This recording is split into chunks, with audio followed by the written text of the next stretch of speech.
ఈరోజు బీజేపీ పట్టణ పార్టీ అధ్యక్షుడు కర్ర రవి గారు మొన్న మా ఎమ్మెల్యే గారు అసెంబ్లీలో మాట్లాడిన మాటలకు తాను ఎమ్మెల్యే గారు లంచం తీసుకుంటున్నామని చెప్పంటే మేము రాష్ట్రాల్లో చేస్తే మేము నిన్న నా అసత్యం అని చెప్పి నిరూపించడం కోసం లక్ష్మణ శ్మశాన పాదాల వద్ద వెళ్లి కొబ్బరిగా కొట్టి మీకు దమ్ముంటే శాతం అయితే అక్కడ అసత్యమా సత్యమా మీరు లంచం తీసుకున్న మాట నిరూపించాలని చెప్పి మేము మాట్లాడాం.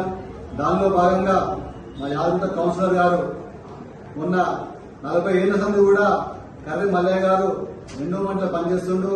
అతని కొడుకు కర్రి ప్రవీణ్ గారు 40 ఏళ్ల సంది దేవస్థానం ఎంప్లాయ్ కొడుకు కాబట్టి అతనికి ఈ ట్రాన్స్ఫర్లు 14 ఏళ్ల సంది లేవు.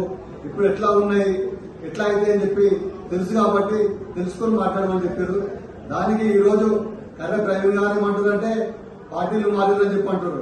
ఎవరు పార్టీలు మారారు? గత 20 సంవత్సరాల నుంచి కాంగ్రెస్ పార్టీలో ఉన్నాం.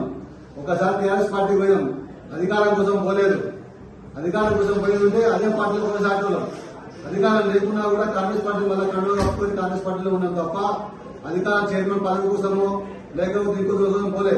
పార్టీలో పనిచేసే ప్రతి వ్యక్తికి కూడా ఒక ఆశ ఉంటుంది. నేను గత 20 సంవత్సరాలు 10 సంవత్సరాలు కూడా క్రితమే ఒక ఉప సర్పంచ్ గా పనిచేసే గ్రామ పంచాయతీకి నా మెసేజ్ ఒక కౌన్సిలర్ గారు ఒక చైర్మన్ క్యాండిడేట్ బరువు దిగి కాంగ్రెస్ పార్టీ అధికారం లేకున్నప్పుడే మేము 8 సీట్లు కొట్టుకొని కాంగ్రెస్ పార్టీ అధికారం తీసుకొచ్చినాం. కానీ అధికారులు లోపం వల్ల కొంతమంది ఎక్సెప్షన్ తోటి మేము ఈ రోజు కాంగ్రెస్ పార్టీ చైర్మన్షిప్ కోల్పోలేదు. దానికి ఈ రోజు చైర్మన్ పదవి కోసమే పార్టీ మారాలనుకున్నాం. చైర్మన్ పార్టీ కోసం పదవి మారలే, అధికారం కోసం పార్టీ మారలే. మాకు అధికారం 20 సంవత్సరాల నుంచి ఉంది ఇక్కడ కదా. అధికారం ముఖ్యమైన ఎమ్మెల్యే గారు ఉన్నప్పుడే కాంగ్రెస్ పార్టీ రాజశేఖర రెడ్డి గారు ఉన్నప్పుడే మేము కాంగ్రెస్ పార్టీలో ఉన్నాం. అధికారం ఉన్నప్పుడు అట్లే ఉన్నాం, అధికారం లేనప్పుడు అట్లే ఉన్నాం. మళ్ళీ అధికారం వచ్చినా కూడా తెలియకుండా మాటలు మాట్లాడితే వాళ్ళు అదుపులో పెట్టుకుని మాట్లాడాల్సిన కర్ర ప్రవీణ్ గారు. మీరు ఒకటే అంటారు 5వ వార్డు కౌన్సిలర్ 20 ఫీట్ లేకుండా గోడ కట్టినట్టారు. ఎక్కడన్నా 20 ఫీట్ లేకుండా గోడ కడతారు ఎవడన్నా? అసలు ఆ గోడకు ఫండ్ ఎంత వచ్చింది? ఆ ఫండ్ ఎక్కడిది? గత 4 సంవత్సరాల క్రితమే టీఆర్ఎస్ పార్టీ శంకుస్థాపన చేసింది. 3 శంకుస్థాపనలు ఉన్నాయి అక్కడ. టీఆర్ఎస్ పార్టీ శంకుస్థాపన 5 లక్షల బిల్లు ఒకటి, 6 లక్షల బిల్లు ఒకటి. కానీ మేమే శంకుస్థాపన చేయలేదు. అక్కడ ప్రజలు యూత్ పిల్లలు మాకు అంత ఆడుకోవడానికి ఇబ్బంది అవుతుంది. ఫుట్బాల్ తాకితే కూడా ఊర్లో పడుతుంది. మాకు చాలా ఇబ్బంది అవుతుందంటే మేము అక్కడ మా మున్సిపాలిటీ నుంచి ఎంతో 1 లక్ష కానీ 2 లక్షలు కానీ ఎంత ఖర్చు అంత ఖర్చు అని చెప్పి మేము కొట్లాడి మున్సిపల్ ఫండ్ పెట్టుకొని మేము చేసాం తప్ప మేము గాలి వెళ్ళడం కట్టలేదు. ఒకసారి చూసుకోండి, దానికి ఇష్టం 20 లక్షల బిల్లు తీసుకోలేదు. దానికి మున్సిపల్ ఫండ్ ఎంత ఉందో దానికి చేసి కడతామని చెప్పినాం. మేము అంటారు గతంలో ట్రాక్టర్లు నడిపిరంటారు. మేము రైతులం కాబట్టి ట్రాక్టర్లు నడుపుకుంటాం. మీరు ఉద్యోగస్తులు కాబట్టి ఉద్యోగస్తులు ఉండొచ్చు. మేము రైతులం కాబట్టి మేము మట్టి కొట్టినాం, ఉష్క కొట్టినాం, నీళ్లు కొట్టినాం.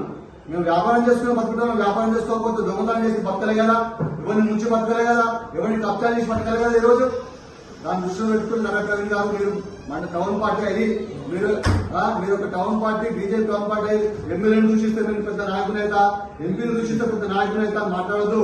మీరు ఒక స్థాయికి తగ్గట్టు ఉండి మీ స్థాయి నలుపుకొని మీరు పనిచేస్తే మీ మంచితనంతో మీరు పైకి వస్తారు తప్ప ఇలాంటి మంచి వాళ్ళను విమర్శించుకుంటూ పోతే మీరు అభివృద్ధి కాదు కదా, మీరు నాయకులు కాదు కదా, నాయకులు కాలేకపోతారు. యాదగించుకోండి. ఇప్పుడే కాదు, గత ముందు కూడా ఎమ్మెల్యే గారు కానీ కౌన్సిలర్ గారు కానీ ఒక మాట అన్నప్పుడు అది నిజమా అబద్ధమా ఒకసారి ఆలోచించి మాట్లాడండి. దీనికి ఈ కాంగ్రెస్ పార్టీ తరఫున మేము యాదగిరి పట్టణ కాంగ్రెస్ తరఫున కర్ర ప్రవీణ్ గారికి చెప్తున్నాం. మళ్ళీ ఒకసారి ఇలాంటి అవాంఛనీయ వ్యాఖ్యలు చేస్తే బాగుందని చెప్తున్నాం.